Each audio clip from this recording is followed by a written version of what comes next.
मेरा नाम और आज के इस वीडियो में हम लोग देखने वाले हैं कि कैसे चेक कर सकते हैं कि यूजर ऑलरेडी रजिस्टर्ड है कि नहीं। तो उसके लिए सबसे पहले हम लोग पूरा अभी तक जो कोड किया है सेटअप से लेकर लॉगिन रजिस्ट्रेशन 3 वीडियो में कवर किया है उसको पहले समझेंगे।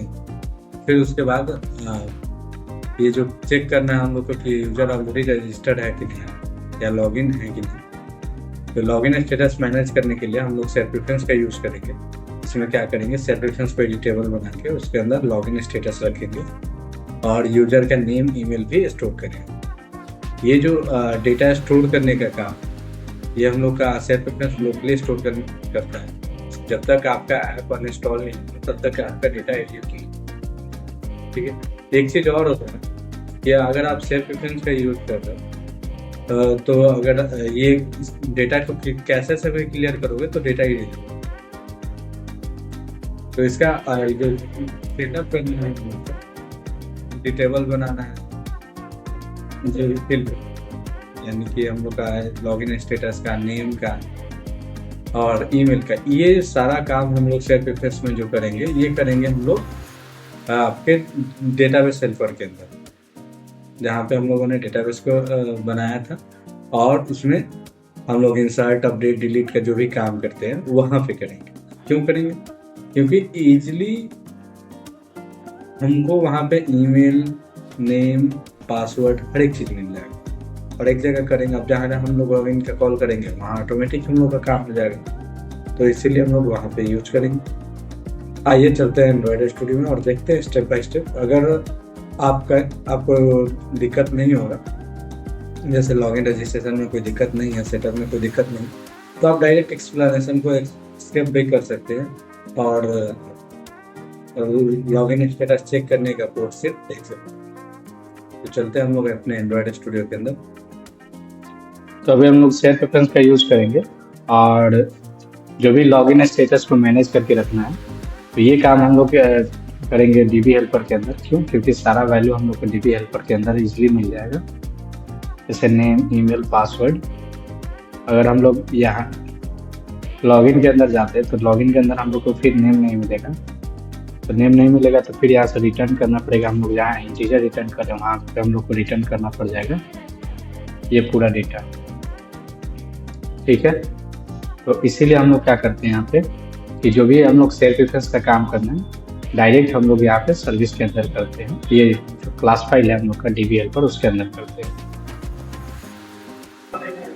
ओके, तो हम लोग को अगर सेट प्रेफरेंस लेना है तो वैल सेट प्रेफरेंस और उसके बाद हम लोग गेट सेट प्रेफरेंस करेंगे तो डायरेक्ट नहीं मिलेगा। क्यों? क्योंकि हम लोग का ये सेट प्रेफरेंस डायरेक्ट हम लोग को कंटेक्स्ट के अंदर से लेना पड़ेगा, नहीं तो एक्टिविटी के अंदर से लेना पड़ेगा। तो हम लोग यहाँ जो पैरामीटर पास किए कंटेक्स्ट उसके अंदर से लेते हैं, contact dot get set preference,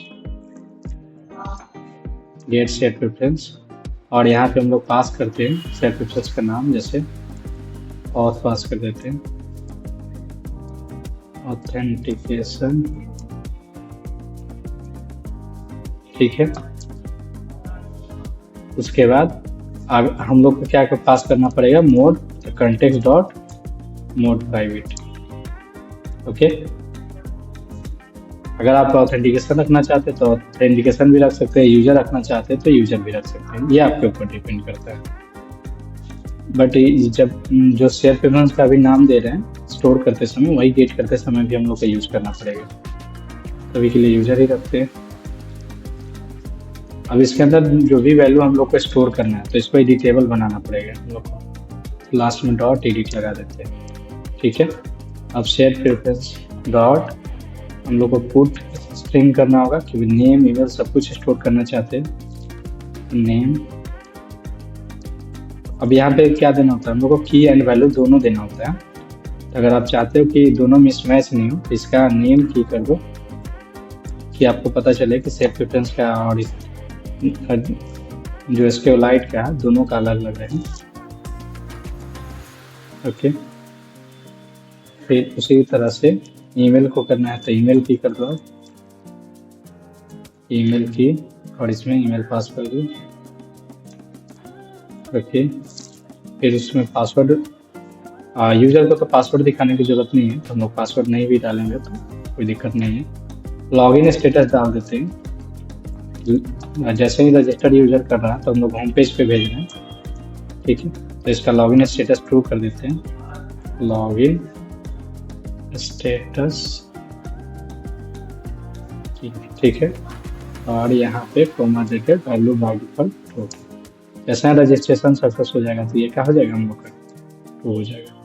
और उसके बाद सेल्फ प्रेफरेंस, जब तक हम लोग इसमें इसको अप्लाई सेल्फ प्रेफरेंस में डॉट अप्लाई नहीं करेंगे तब तक भी हम लोग को ये क्या देगा, वार्निंग देगा। तो इसको हम लोग कर देते हैं अप्लाई। आप देखो ये फिक्स हो गया वार्निंग, ओके। तो ये हम लोग का वार्निंग क्या हो गया, फिनिश हो गया, ओके।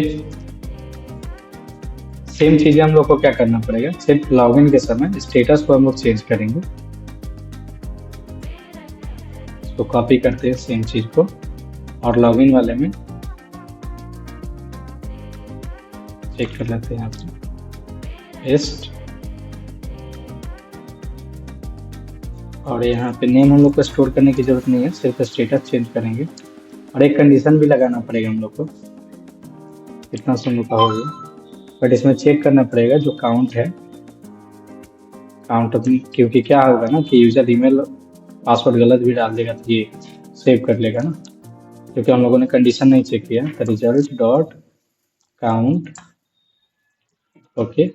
अगर ये काउंट मेरा 0 से बड़ा है, 0 से बड़ा है, यानी कि हम लोग का ये यूजर लॉगिन हो चुका है। तो यहाँ पे आप क्या कर दो, इसको इतना कोड करना पड़ेगा हम लोग को। सेम चीज़ें यहाँ भी हम लोग को कंडीशन लगाना पड़ेगा रजिस्टर वाले में, क्यों, क्योंकि क्या होगा कि जैसे ही फंक्शन कॉल होगा, यूजर रजिस्टर्ड हो चाहे नहीं हो, जैसे नीचे आएगा तो हम लोग का क्या हो जाएगा कि डेटा सेट प्रेफरेंस में स्टोर होगा, जो कि सही नहीं है। तो हम लोग इसको जैसे ही रजिस्टर होगा तब करना है, रजिस्टर नहीं हो तो नहीं करना। If result minus sorry not equal to -1, okay. अगर -1 नहीं है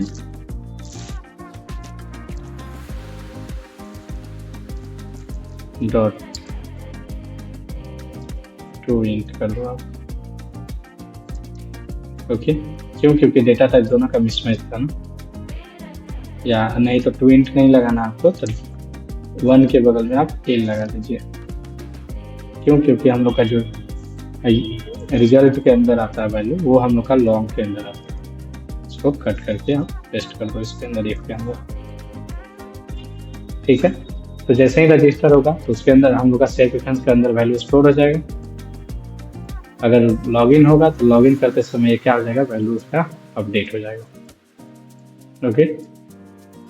अब हम लोग को क्या करना पड़ेगा, एक स्प्लैश स्क्रीन बनाना होगा, और वहाँ से इसके अंदर से वैल्यू निकाल के चेक करना होगा कि ऑलरेडी यूजर लॉगिन है कि नहीं। अगर लॉगिन स्टेटस ट्रू होगा तो हम लोग होम पे भेजेंगे, नहीं तो लॉगिन पेज पे। तो एक बनाते हैं हम लोग स्प्लैश स्क्रीन एक्टिविटी, और यहाँ से इम्पटी व्यू एक्टिविटी, और इसका नाम देते हैं स्प्लैश एक्टिविटी, स्प्लैश एक्टिविटी, ठीक है। और इसको करते हैं फिनिश।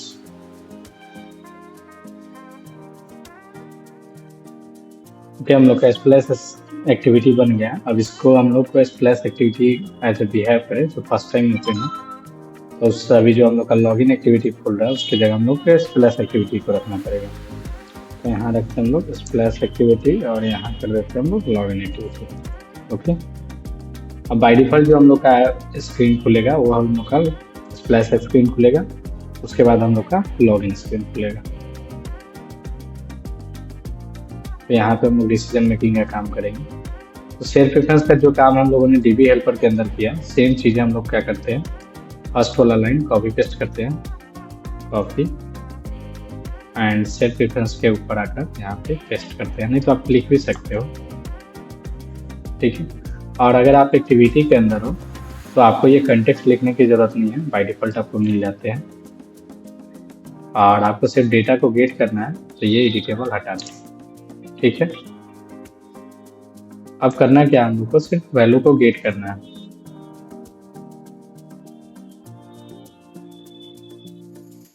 ओके, तो हम लोग सेल्फ रेफरेंस के अंदर से वैल्यू निकालते हैं, सिर्फ status val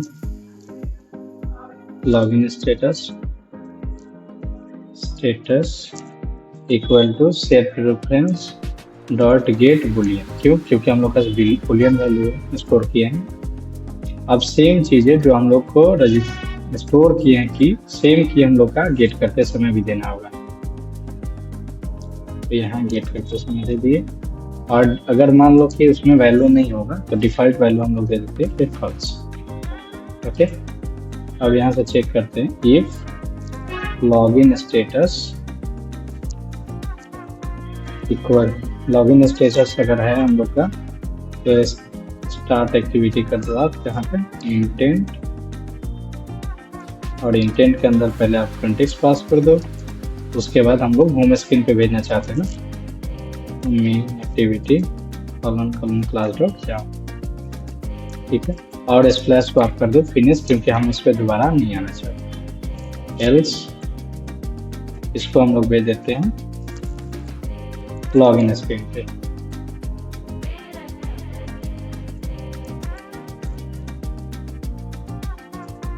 login activity finish हम लोग को 2 बार लिखने से अच्छा है कि इफ के बाहर लिख देते हैं, ऐसे ही काम हो जाएगा। तो ये हम लोग का फिनिश वाला काम हो जाएगा। ओके, अब हम लोग अगर चाहते हैं कि स्प्लैश स्क्रीन पे वेट करना, तो उसके लिए हम लोग अगर हैंडलर यूज करना पड़ेगा।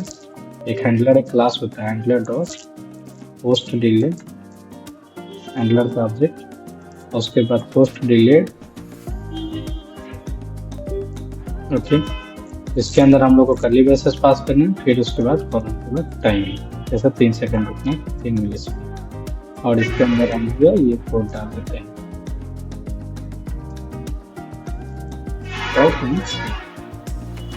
दैट्स ऑल, ये हम लोग का लॉगिन पे काम हो गया है। सिर्फ हम लोग स्प्लैश स्क्रीन पे क्या करते हैं, एक आइकन लगा देते हैं,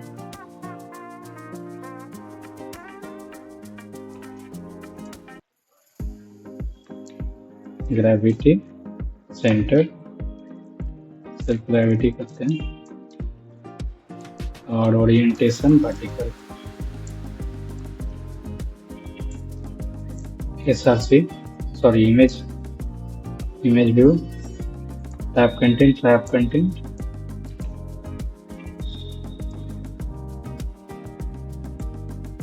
SRC, और इसमें आइकन ऐड करते हैं। ठीक है, अब हम लोग इसको रन करते हैं और रिजल्ट देखते हैं।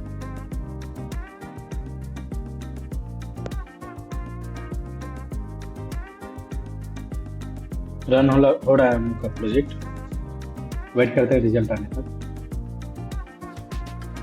लॉन्च हो रहा है हम लोग का एप्लीकेशन अभी, ये देखो आप लॉन्च हो चुके हैं। ओपन करते हैं आपको, सबसे पहले हम लोग का स्प्लैश स्क्रीन ओपन होगा। ठीक है, लॉगिन पे जाए, क्योंकि हम लोगों ने अभी लॉगिन नहीं किया था। लॉगिन करते हैं, लॉगिन करने से पहले हम लोग अपना अकाउंट बना लेते हैं। ओके, इसके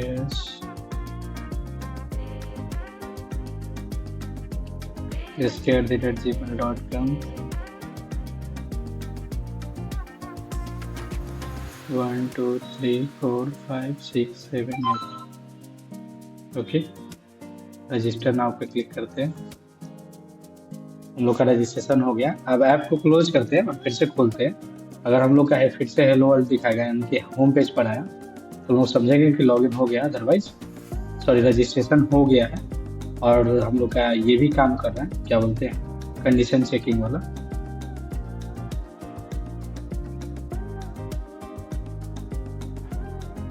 ठीक है, स्प्लैश स्क्रीन आया, उसके बाद हम लोग का होम स्क्रीन आया, यानी कि हम लोग जो सेल्फ रेफरेंस का यूज़ करके हम लोग लॉगिन स्टेटस को मैनेज कर रहे हैं, वो हम लोग का सही से काम कर रहा है।